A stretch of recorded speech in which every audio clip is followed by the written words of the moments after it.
So we saw in this last episode that with Aurora, that kind of brings out a more vulnerable side of Klaus. Are we going to see any more of that now that she's back? Sort of more of an exploration of that kind of vulnerability or... Well, here's my take on it. In the vulnerable side that we saw, especially, was mostly in the past, I think, right? When he was also younger and less kind of experienced in killing and less jaded by betrayal and all of that stuff. So my hope is that she will bring out that side in him because she's connected to that. You know how when your parents chide you, you go back to being a little kid, So I hope the same thing will be the case with Aurora, that he will revert back to that innocence. But I don't know, she doesn't seem as innocent in present day as she was back then, so we'll see. We'll see, yeah. I wouldn't hold out too much hope. I mean, maybe, at least at first. I think he does truly want to explore that side of himself and that relationship that they both lost, and I think there's an emotional exploration to be done there, which he may allow himself to feel quite vulnerable in doing, but he also has his strategic head on, and he's thinking, hey, wait a minute, what does this person have to gain from all of this? Why is she back after so long, because she was compelled, right? But she realized the betrayal a long time ago. Where's she been? There's still a good 800 years where she could have come back, I guess. So yeah, he's very much trying to also keep a bit of distance and be objective about it, figure out what's going on with her. How much is the threat from family, friend, foe going to drive Klaus's actions going forward over the next few episodes? I think he takes the prophecy very seriously. They've both seen it now, and it's the fall of the Mikaelsons. And she specifically looked and said, "I saw him die. I saw your sire die." She said, "Lucian." She looked at Klaus, and we're all clear. Okay, so according to the future as written, then Klaus is going to die. But so yeah, I think it will. More than ever, he's on guard and he's looking for who's going to betray him. But then that's where he lives. That's his wheelhouse, isn't it? He's kind of comfortable looking over his shoulder, I think. So he will be driven by it, but he's prepared for it as well. This show has such a rabid fan base. So we were just talking about social media. It has a very big fan base. Is there something about that going into this that you never would have expected about how important people see the show that watch the show? I mean, going into it in the beginning, yeah, of course, I had no idea, even like getting cast in the role of Klaus, I had no idea there was all this speculation before I got the part. So yeah, all of it though, and the fact that people continue to care, yeah, it's amazing. And you can kind of sometimes be in a bubble here because we shoot, here in Atlanta and in New Orleans as well a little. So we're sort of away from it all and we're just in this little world. And then you step outside to do press or to do an event or, on social media is where you see it a little bit and you realize, wow, people really are invested and passionately invested as well. I mean, there's a struggle, but I'm of the mind that, if people are talking in any way about the show, then that's a good thing. And so, my goal and the writer's goals is not to make everybody happy, to placate everybody. It's to create this drama that people can then kind of argue about and become passionate about. And, I'm really happy that people are still watching and we made it to season 3. It seems to have kind of gone by. We're just working all the time. So it seems to have gone by so quick. Well, especially since, you've been playing this character for 6 years now? So one of the questions that I had, because social media, they're, crazy, the questions, but, and I won't ask half of them. But the question came up, what's it been like to go from coming into this series, into this world as the big bad, and now you're this sort of somewhat vulnerable leading character who fans want to root for. They want to see Klaus Mikaelson succeed when originally what they wanted was for him to go away. Yeah, I think, it's interesting because I still get messages on social media like, hey, I hated you when you first came. And now I'm just desperate for you to, succeed. I think it's a tribute to the writing and to the character arc we've developed, the writers and I. And I think we sort of started to win them over when Michael came to town and there was a villain that was more, perhaps more hated than Klaus, and we saw that the oppression that Klaus had suffered and the vulnerability that he felt at the hands of his father. I don't know, I still like to think that, I feel like we're sort of building all these layers as opposed to him transitioning from one thing to another. So he's still the person that he was when he came to, would he kill Aunt Jenna again? Probably. I mean, it's not like, oh, this guy would never do that. Yeah, no, he would probably still do that and, and try and kill Elena.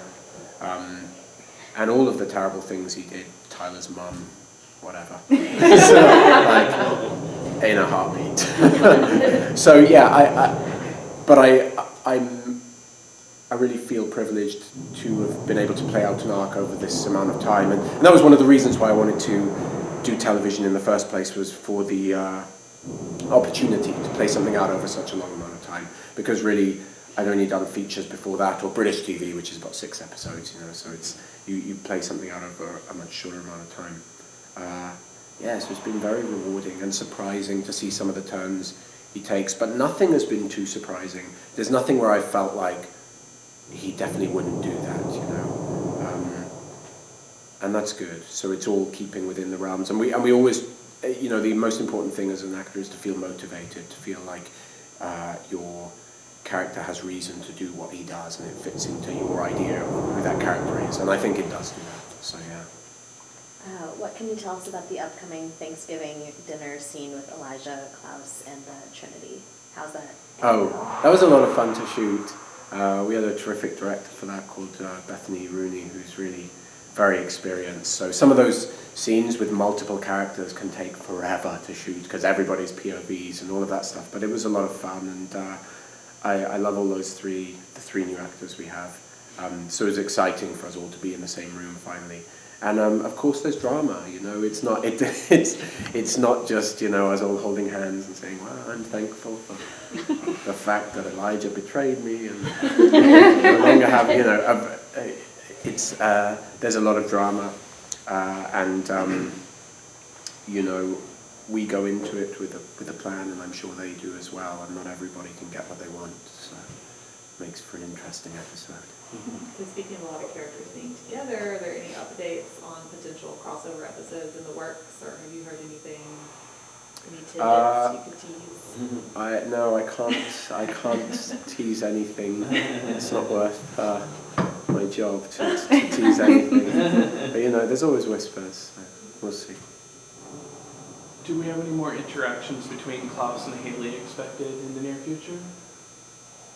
Yeah, I just did a scene with her now, so yeah. Yeah, there's stuff, they still, they're at odds a lot through the series, which is always interesting to play, I think. I always feel that, though. In general, with characters, we do a scene together where we're kind of planning or conspiring, and I often think, I can't wait to do a sort of real argumentative scene with you, get into that, which is what I felt with Aurora after doing the episode that just aired. Like, I can't wait to do a scene where we're like butting heads, But yeah, there's definitely more interaction with Hayley, and not all negative, She sometimes has a way of cutting through all of Klaus's bullshit and telling him how it is, and she does do that, in the coming episode. You'll probably have to wait a while to see that now. I think it's a while down the line. Can you go ahead? Okay. Can you preview a little bit about who Klaus is going to turn to now in the next few episodes? For allies. Well, I mean, like I said, he's investigating the possibility of Aurora being an ally. So next episode, he's really kind of sussing that out. You know, he doesn't trust Lucian, although we know he likes him. Doesn't care for Tristan at all. So I think really, though, the next episode at least is going to be him exploring the dynamic with Aurora after all this time. So he's not suspicious that at all of her Oh yeah, he's breaking suspicious. of- That's why he's sussing it Okay. out, you know. Yeah, he's definitely suspicious, but there's also feelings there, very unresolved feelings, you know, as we know. So he feels like this is something he needs at least closure on, or perhaps it's the beginning of something, you know, and I think that will be what he is aiming to discover over the next episode. Now that the Strix are back in town, how's this going to shift like all the power dynamics of the Orleans? Well, you know, I'd like to think the Mikaelsons are still at the top of the food chain, but the Strix will have a go. You know, they have a, I don't know if it's quite an army, but they have certainly a group, and there's some strength in numbers, but I don't think that's gonna sway the power balance too much. It depends what they have up their sleeve. You know, they're calculating, Tristan and I. So yeah, we'll see. We'll have to see what they have in store. Will that bring Klaus and Marcel closer together at all? The Strix being in town? Well, as far as I'm aware, he's signed up to be a member of the Strix, right? He passed the initiation and became a member of their number. But I don't know. I don't think so. I think he's wary of Marcel, and we have a little to do with each other. You know, we had that lovely scene in episode 4 where he came assuming that he could have my blood to heal him. You know, I told him, just be careful, you know, because if they come for me, they'll come through you, perhaps. And so I think Klaus still feels very protective of Marcel, but I think he also wants to keep him at a distance. There's been a lot of betrayal there, and I'm not sure he's ready to welcome Marcel back into the fold. We have time for 2 more questions. So now, after the revelation and last week's episode about Aurora and Elijah, where is Klaus at with him right now? Because they kind of buried the hatchet for a little while, and now it's like, this is happening again. And Elijah kind of always seems like he's helping, but he's really ends up making it worse. Yeah, so yeah. Are we going to see them like really cut it off, or Well, try again? you know, it's difficult for them to completely cut it off because we have a common enemy in town at the moment, or at least people who are, you know, we have the prophecy, you know, Right. the Mikaelsons will fall, and we also have these, the first of our sire lines who've swarmed into town. So I think we have to stand united, but I would say begrudgingly united. And it still feels like this is some unresolved turmoil between them. I don't think everything's just gone back to normal. I think that still exists, but has to be sort of put to one side at the moment, sarcastically referred to, perhaps. So going back real quick just to Hayley and Jackson in the scene where Hayley takes Hope across the street to the apartment. Do you think Klaus feels any sort of jealousy? I mean, obviously Hope is in danger, Hayley's always in danger, but they sort of have this little happy family unit, and Klaus is sort of outside of that, even though he has Hope. So, do you think he feels jealous of Hayley? I think he feels jealous of the idea that Hope could be happy without him, and frightened of that she won't need him. So the idea of them having this perfect little family living just across the street is pretty terrifying for him, because there's no room in there for him. And, you know, like I said, she's the most important thing in the world to him, and she is really a personification of the sort of pure love that he feels and has allowed himself to feel for her. So I wouldn't say he's jealous. I think it's more than that.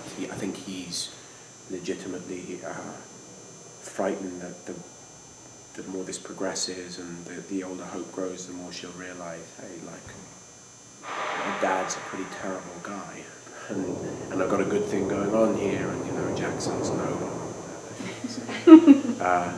But yeah, so yeah, definitely there's a lot of insecurities there, which he'll probably act out on. No way. That guy. That's time, everybody. Thanks, guys.